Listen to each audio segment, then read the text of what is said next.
The Reborn Princess, a second fate prologue, the princess who never reached the palace. Rain poured over the mountain road. Thunder rolled across the darkened sky as a royal carriage lay overturned in the mud. One wheel had been torn away. The horses screamed and kicked against their reins, while the bodies of the escort guards lay scattered across the road. Inside the broken carriage, Fu Jaime struggled to breathe. Her wedding robes were soaked crimson. She dragged herself through the mud, one trembling hand pressed against the wound in her abdomen. She was supposed to be traveling to the neighboring kingdom. She was supposed to marry the second prince. She was supposed to become the bridge between two kingdoms that had spent years at war. Instead, she had been slaughtered before she ever reached the palace. Footsteps approached. Jaime lifted her head. A woman stood beneath a white silk umbrella. Her face was familiar, too familiar. Mei Wang, Wu Mei Wang smiled. Looked beautiful, calm, almost gentle. You always were too trusting, elder sister. Jaime stared at her in disbelief. Why? Mei Wang stepped closer. You had everything I wanted. She reached down and removed the jade hairpin from Jaime's hair. Father's love, mother's position, the title of legitimate princess. Her smile disappeared. And now you even have the marriage I was meant to have. Jaime's heart stopped. The marriage was never yours. Behind Mei Wang, an assassin lowered his hood. Jaime finally understood. The marriage alliance, the journey, the sudden changes in her guards, everything had been planned. Mei Wang leaned closer. By tomorrow, everyone will believe that I am Princess Fu Jaime. Jaime's eyes filled with tears. You'll never get away with this. Mei Wang smiled. I already have. The assassin raised his sword. Jaime closed her eyes. The blade descended. Darkness swallowed her. Chapter 1, 16 again. Fu Jaime gasped. She sat upright in bed. Hand flew to her chest. Nothing, no wound, no blood. She stared around the room, silk curtains, jade ornaments, the painting of her mother, the small wooden table beside her bed, her childhood room. Jaime slowly climbed out of bed and approached the bronze mirror. A 16-year-old girl stared back. She touched her face. No, her voice trembled. She looked down at her hands, young, uninjured, alive. A knock sounded. The door opened. Princess! Lan Hua hurried inside. Jaime froze. Lan Hua. Her most loyal maid. The woman who had died protecting her in her previous life. Princess, are you ill? Jaime stared at her. Tears suddenly filled her eyes. Lan Hua. Yes, you're alive. Lan Hua blinked. Jaime rushed forward and embraced her. Lan Hua stiffened in surprise. Princess. Jaime held her tightly. She remembered holding Lan Hua's lifeless body in her first life. She remembered screaming for someone to save her. No one had come. Now Lan Hua was standing in front of her. Warm, breathing, alive. Jaime closed her eyes. I have been given another chance. Later that morning, Jaime sat before her dressing table. Lan Hua brushed her hair. Princess, His Majesty has summoned you for breakfast. Jaime looked into the mirror. What year is it? Lan Hua looked confused. The 7th year of His Majesty's reign. Jaime's hand tightened. The 7th year, exactly 16 years old. 1 year before her death. 1 year before Mei Wang stole her identity. 1 year before Zhu Wu Liang's rebellion. Jaime slowly lowered her eyes. This time she knew the future. This time she would not walk blindly into the trap. She would not trust her stepmother. She would not trust her sister. And most importantly, she would never marry Zhu Wu Liang. Chapter 2, the family that smiled. Fu Tianyu sat at the head of the breakfast table. His expression softened when Jaime entered. Jaime, she bowed. Father.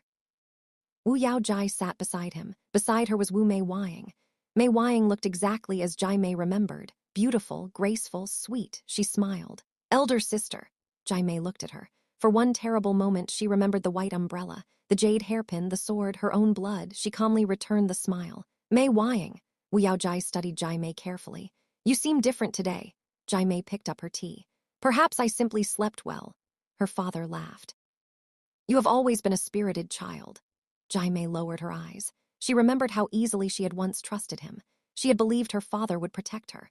But in her previous life, when Mei Wang arrived at the neighboring palace wearing Jaime's identity, Fu Tianyu had believed the deception. He had never known his real daughter was already dead. This time, Jaime would make certain the truth reached him. That afternoon, Jaime walked through the palace gardens. She stopped when she heard voices. Wu Mei Wang and Wu Yaojai. Mother, Mei Wang whispered, when will father announce the marriage? Soon. What if Jaime refuses? Wu Yaojai laughed softly. She won't. And if she does, then we will make certain she has no choice. Jaime stood behind the wall. Her expression didn't change, but her fingers tightened around her sleeve. The conspiracy had already begun. She quietly walked away. Lan Hua followed. Princess, Jaime stopped. From now on, listen carefully. Yes. If anyone asks what I heard today, you heard nothing. Lan Hua nodded. Jaime looked toward the palace. I want to know everything. Chapter 3. The two princes far away in the imperial palace of the neighboring kingdom, two princes stood before their father. The emperor held a marriage proposal. The Fu kingdom has agreed to the alliance. The second prince, Zhu Wuliang, bowed. It is an honor. His voice was calm.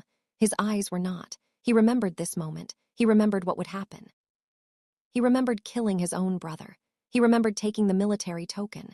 He remembered his father's blood. He remembered sitting upon the throne, but there was one thing he hadn't expected.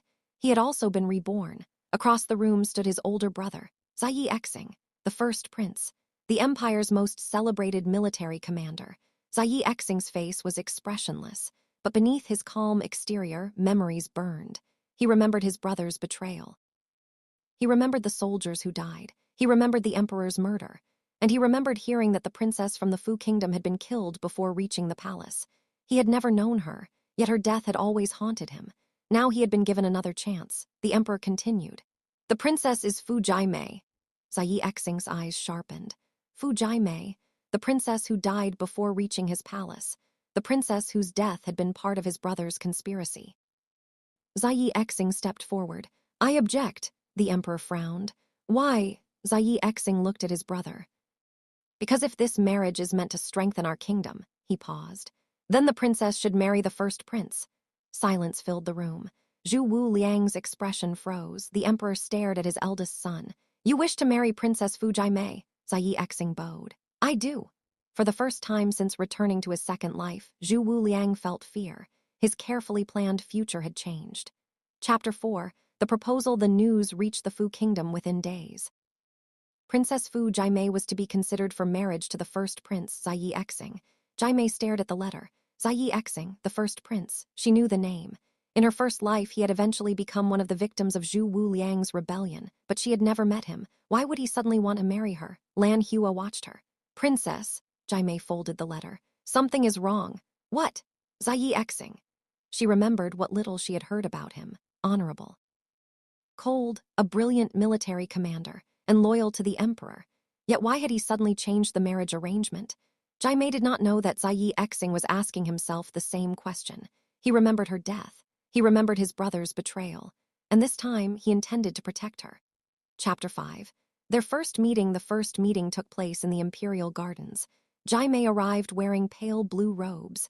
Zai Exing stood beside a lotus pond. When he turned, their eyes met. For a moment, neither spoke. Jaimei studied him. He looked exactly as the historical portraits described. Tall, composed, sharp-eyed, but there was something strange about his expression, recognition, as if he had seen her before. Princess Fu. First prince. Zai Exing bowed. Jaimei returned the gesture. You requested this marriage. I did. Why? He looked at her. Because I believe you deserve better than being used as a political pawn. Jaimei's heart skipped. Those were almost the exact words she had once wished someone would say, but she refused to trust him. That sounds noble. It is. He stepped closer. I have my own reasons. Jaimei studied him. Then perhaps we both do. For the first time, Zai Exing smiled. You are not what I expected. Neither are you. Chapter 6. A secret alliance. Over the following weeks, Jaimei and Zai Exing met frequently. At first, their conversations were cautious, then honest. Zai Exing discovered that Jaimei was intelligent, politically observant, and far more capable than the court believed. Jaimei discovered that Zai Exing wasn't the arrogant military prince she had imagined. He was patient, protective, and strangely familiar. One evening, they stood beneath a flowering tree. Zai Exing finally spoke. My brother will betray the emperor. Jaimei went still. Why would you say that? Because I know him. Jaimei looked away. I know someone who will betray me too. Zai Exing looked at her. Who? My sister. He said nothing. Jaimei turned toward him. I know how she will do it. Zai Exing's expression changed. How? She will steal my identity. His eyes widened.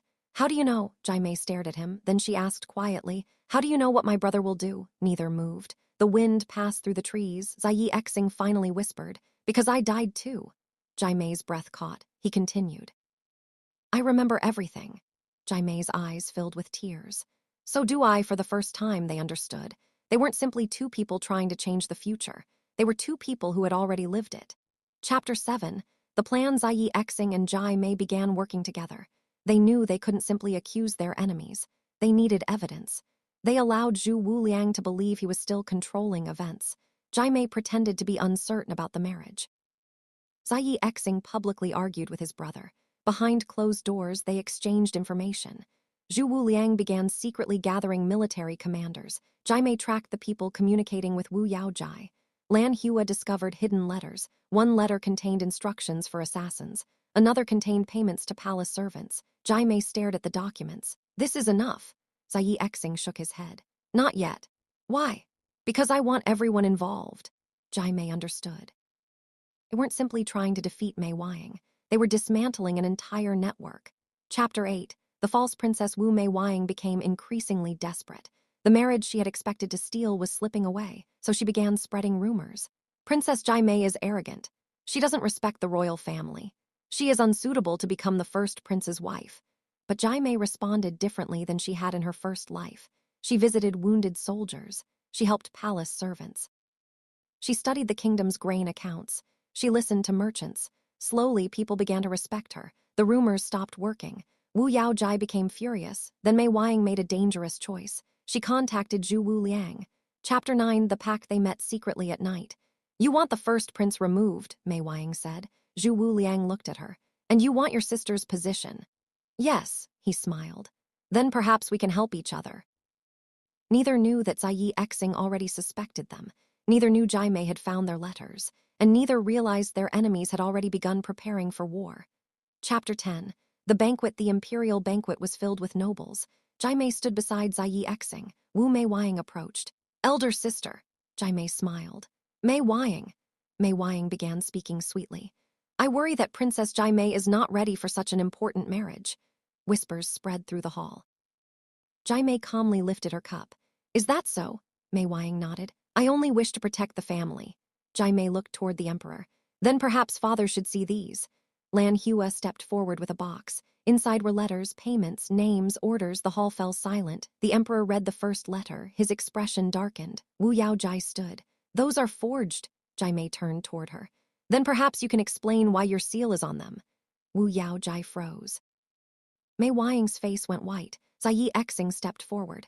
And perhaps my brother can explain why several military commanders received payments through the same network. Zhu Wuliang's expression hardened. The game had changed. Chapter 11. The brothers. Later that night, Zhu Wuliang confronted Zai Xing. You think you have won? Zai Xing looked at him. No. He stepped closer. I know exactly how this ends. Zhu Wuliang froze. Zai Xing whispered, I remember your rebellion. His brother's face changed. I remember father dying. Zai Xing's hand tightened. I remember you taking the military token. Zhu Wuliang stared at him in horror. You remember? I remember everything. For the first time. Zhu Wuliang understood. His brother was reborn too.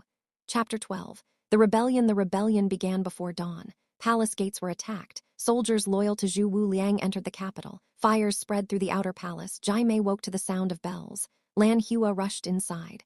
Princess, we're under attack. Jai Mei immediately rose. Take the palace servants to the eastern courtyard. What about you? I'm going to the emperor. Jai Mei knew this moment. She had seen it before.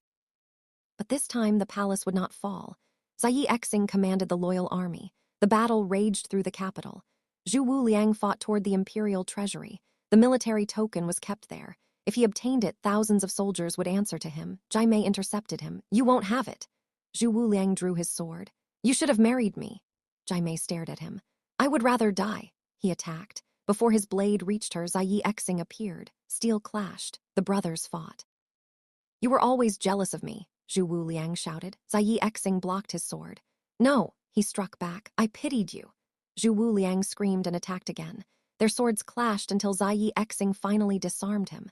Soldiers surrounded Zhu Wuliang. The rebellion was over. Chapter 13. Sisters Wu Mei Wang was captured shortly afterward. Jai Mei visited her in confinement. Mei Wang looked exhausted. You won. Jai Mei stood silently. You took everything from me. Mei Wang laughed bitterly. No, Jai Mei shook her head. You tried to. She stepped closer. But you never took my future. Mei Wang looked at her. Jai Mei's voice softened. In my first life, I died hating you. She turned toward the door. In this life, I refuse to let hatred decide who I become. Mei Wang lowered her head. For the first time, she cried. Chapter 14. After the storm, the rebellion left scars. Many soldiers had died. The palace was damaged. Families mourned their dead. Jaime visited the wounded every day. Lan Hua survived, though she carried a scar across her shoulder. Fu Tianyu watched his daughter with pride. You have changed. Jaime smiled. I had to. Her father looked at her sadly. I wish I had protected you better. Jaime looked at him. Then protect me now, he nodded. I will. Chapter 15. The choice the Emperor summoned Jaime. You were promised to my second son. Jaime lowered her eyes. Yes. That promise was made before we knew the truth. The Emperor looked toward Zai Exing. I will not force you into another political marriage. Jaime looked at Zai Exing. He did not speak. He waited. That mattered. He could have demanded her hand. Instead, he allowed her to choose. Jaime smiled. I choose him. Zai Exing's eyes softened. Are you certain? Jaime nodded. I have already lived one life where others decided my fate. She reached for his hand. I won't let them decide this one. Epilogue. A new fate. Spring returned. The palace gardens bloomed again. The war was over. Zhu Wuliang was stripped of his title and imprisoned for treason. Wu Yaojai lost her position and was confined to her estate. Wu Mei Wang was exiled from the capital. Fu Jiamei became engaged to Zai Exing. But before their wedding, they stood together beneath the same flowering tree where they had discovered their shared secret. Zai Exing looked at her. Do you ever regret being reborn? Jiamei smiled. Sometimes. Why? Because remembering the past means remembering everything I lost. He took her hand. Then we'll make this life worth remembering. Jaime leaned against him. I think we already have. Months later, the wedding bells rang throughout the capital. Fu Jaime walked toward the imperial hall wearing crimson wedding robes. This time, she wasn't walking toward her death. She wasn't being led into a trap. She wasn't a pawn. She was choosing her own future. Zai Exing stood waiting for her. When their eyes met, Jaime smiled. The first time she had worn wedding robes, she had died before reaching the palace. The second time, she walked toward the man who had remembered her before he ever knew her. And this time, she reached the palace, not as a sacrifice, not as a pawn, but as the woman who had defeated fate itself. The end.